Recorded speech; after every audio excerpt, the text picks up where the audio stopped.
चला तर मित्रांनो, आज पाहणार आहोत आपण अनोख्या सुंदर मंदिराचं एक चांगलं परिसर. हे मंदिर आहे ठाण्यामधलं. ठाण्यामध्ये मंदिराचं नाव आहे त्रिमंदिर. हे मंदिर इतकं सुंदर आणि सुबक बांधलं आहे की तुम्ही पाहता क्षणी त्या मंदिराच्या प्रेमात पडता. इथे एक वेगळी शांतता तुम्हाला अनुभवास मिळते. आणि व्हिडिओमध्ये पाहाल तुम्ही मंदिराचा आसपासचा परिसर, इतर देवदेवांची मंदिरं, अशा अनोख्या गोष्टी सगळं पाहायला मिळतील. नक्कीच शेवटपर्यंत व्हिडिओ पाहत राहा. मित्रांनो, स्वागत करतो माझ्या एका नवीन ब्लॉगमध्ये. आता मी आलो ठाण्यामध्ये. इथं प्रसिद्ध असं त्रिमंदिर भव्य असं उभारण्यात आलं आहे. ते पाहायला आलो आहे. पूर्ण तुम्हाला इथे डिटेल्समध्ये द्यायचा प्रयत्न करतो. त्रिमंदिर भव्य आणि आतमध्ये घुमटी खूप मोठा आहे आणि मंदिर डिझायनिंग खूप छान आहे. आणि इथे तुम्हाला तो मार्बल हा दिसतो मंदिराचा बॅक साईडचा भाग आहे. तसे मार्बल वगैरे अशा गोष्टी बऱ्याच आहेत. तर व्हिडिओ शेवटपर्यंत पहा. माझे चॅनल नक्की सबस्क्राईब करा, लाईक करा, शेअर करा. म्हणत राहा व्हिडिओ शेवटपर्यंत. तुम्ही जेव्हा आतमध्ये प्रवेश करतो तेव्हा एक बडा मोठा असं प्रवेशद्वार तुम्हाला मिळतं. मंदिरात तुम्ही एंट्री करता, तुम्हाला पार्किंग फ्री आहे, मंदिराची एंट्री फ्री आहे. तुम्ही बिंदास इकडे येऊ शकता. या मंदिराचा ॲड्रेस आहे ग्लोबल हॉस्पिटल जवळ, बालकुंपाडा, माझेवाडा, ठाणे. तुम्ही ठाण्यात आलात की तुम्हाला तिथं ऑटो रिक्षा किंवा बस तुम्हाला मिळू शकतात. त्यांना ग्लोबल हॉस्पिटलचा ॲड्रेस द्यायचं, बालकुंपाडा ॲड्रेस देऊ शकता. ठाण्यातलं प्रसिद्ध असं त्रिमंदिर. तर आता आपण त्रिमंदिराची व्हिडिओ पाहणार आहोत. आपण मुख्य मेन गाभार आहे आणि भव्य असं मंदिर आहे. हे व्हिडिओ शेवटपर्यंत पहा. माझ्या चॅनलला सबस्क्राईब करा, लाईक करा, शेअर करा मित्रांनो. मंदिरात जे तुम्ही प्रवेश करता आतमध्ये येण्यासाठी, तुम्हाला सगळी नजर जाईल तिथपर्यंत तुम्हाला व्हाईट मार्बल दिसतं. हे व्हाईट मार्बल मखराणा मार्बल यूज केलं आहे. संपूर्ण मंदिर मखराणा मार्बलने बनवलं आहे. समोर सुंदर अशी देवाची मूर्ती आहे.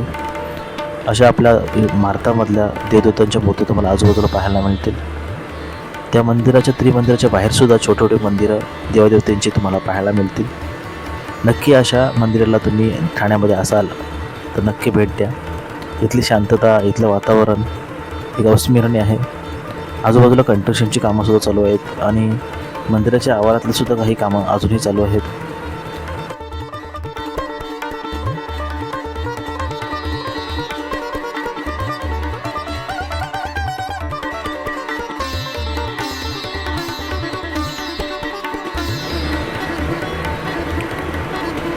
मंदिरामध्ये तुम्हाला घुमट पाहायला मिळतील आणि लायटिंगसुद्धा संध्याकाळची इथे छानपैकी तुम्हाला पाहायला मिळेल. तुम्ही जर येत असाल या ठिकाणी तर तुम्ही संध्याकाळी येत जा, कारण की तुम्ही जेव्हा लायटिंग पाहाल वरती येताना त्यावेळी तुमचं मोहून जाईल असं लायटिंग इथं असतं. हे दरवाजे डिझाईनच बघा कसले केले.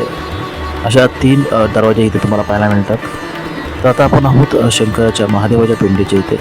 भव्य अशी महादेवाची पिंडी तुम्हाला दिसते, शिवलिंग दिसतं. दर्शन घेऊया आणि इथून पुढे तुम्हाला अशा असंख्य आपल्याला भारतामध्ये देवादेवतांचे दर्शन घडतील, जे आधी तुम्ही पाहिले असेल व्हिडिओमध्ये. तर मित्रांनो, अशा मंदिराला नक्की तुम्ही भेट द्या. हे गणपती बाप्पाचं मंदिरसुद्धा तिथं आहे, पाहू शकतो तुम्ही. मी म्हणजे मार्बलमध्ये त्याने डिझाईनिंग मारले. डिझाईन तुम्हाला पाहण्यासारखेच वाटेल. मंदिराच्या बाहेरील काही मंदिर आहे, ती साईबाबांचं मंदिर आहे छोटंसं, तिथे दर्शन घेऊ शकता तुम्ही. आणि मंदिराच्या बाहेरून तुम्ही जेव्हा निघता त्यावेळी तिथून एक वेगळा आनंद आणि शांतता तुम्हाला पाहायला मिळते. हा जो मंदिराचा कळश आहे तो पाहण्यायोग्य आहे. अजून खाली ग्राउंडला कन्स्ट्रक्शनची कामं चालू आहेत. तुम्हाला तिथे ग्रंथालय किंवा एखादा हॉल पाहायला मिळेल. मी इथे तुम्ही पाहत राहिलो तर डिझाईनच पाहत राहिलो होतो, कारण की डिझाईन त्यांची बनवण्याची जी कला होती त्या अप्रतिम होती.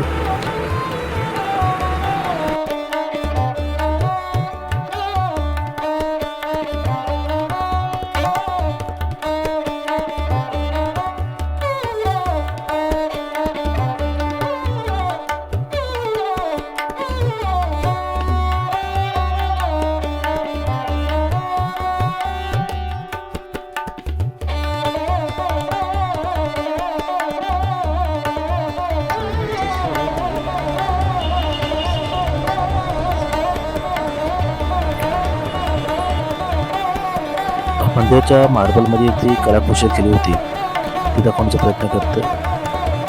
काही देवींच्याही मूर्त्या इथे तुम्हाला पाहायला मिळतील. आणि प्रत्येक वेळी एक सांगायची गोष्ट राहून गेली, प्रत्येक वेळी प्रत्येक देवदेवतांच्या आरत्या इथे घेतल्या जातात संध्याकाळच्या. त्यावेळी तुम्ही जर उपस्थित असाल तर तुम्हाला तो वेगळा एक आनंद तुम्हाला अनुभवता येईल. अलग अलग आरत्या त्यावेळी घेतल्या जातात.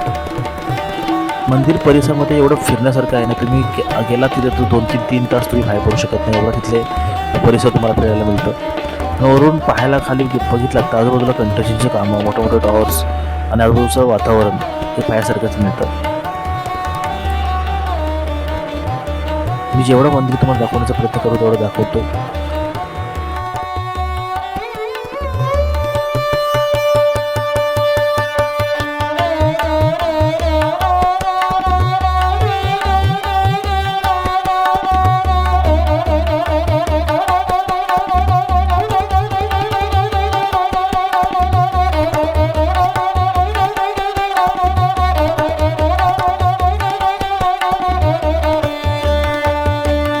शांत आणि निवांत वाटत पॉझिटिव्ह एनर्जी नवीनच मंदिर आहे.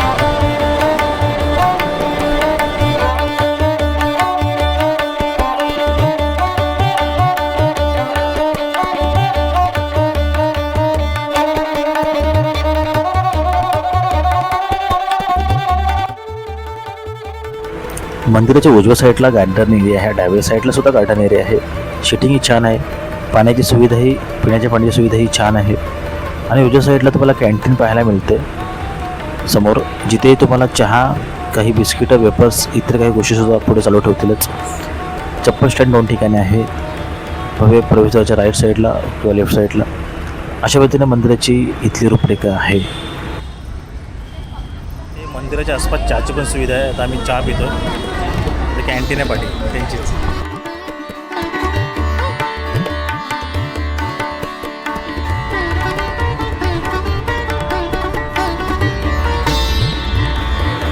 लेफ्ट साईडून तुम्ही मंदिराच्या मागच्या बाजूला जाऊ शकता, तिथे तुम्हाला काही अजूनही काम, कंस्ट्रक्शनची कामं चालू आहे. मात्र विंडोवर जे डिझाईन आहे ते अजूनही पाहण्यासारखं वाटत होते. या ग्राउंडमधून वरती मंदिर पाहायला तर एकदम वेगळंच अद्भुत असं मंदिराचा देखावा तुम्हाला दिसतो.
आता झाले होते संध्याकाळ आणि आता करते अजूनही वाढली होती.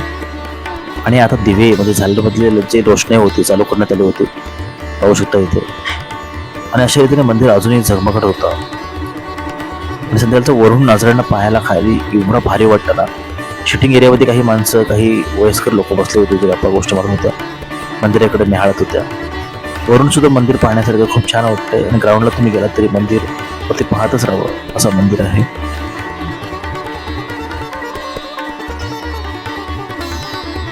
तर मित्रांनो, ही होती आपली बाल्कोमधल्या मंदिराची, त्रिमंदिराची व्हिडिओ. माझी व्हिडिओ नक्की आवडलं चॅनल नक्की सबस्क्राईब करा, लाईक करा, शेअर करा. धन्यवाद मित्रांनो, थँक्यू सो मच.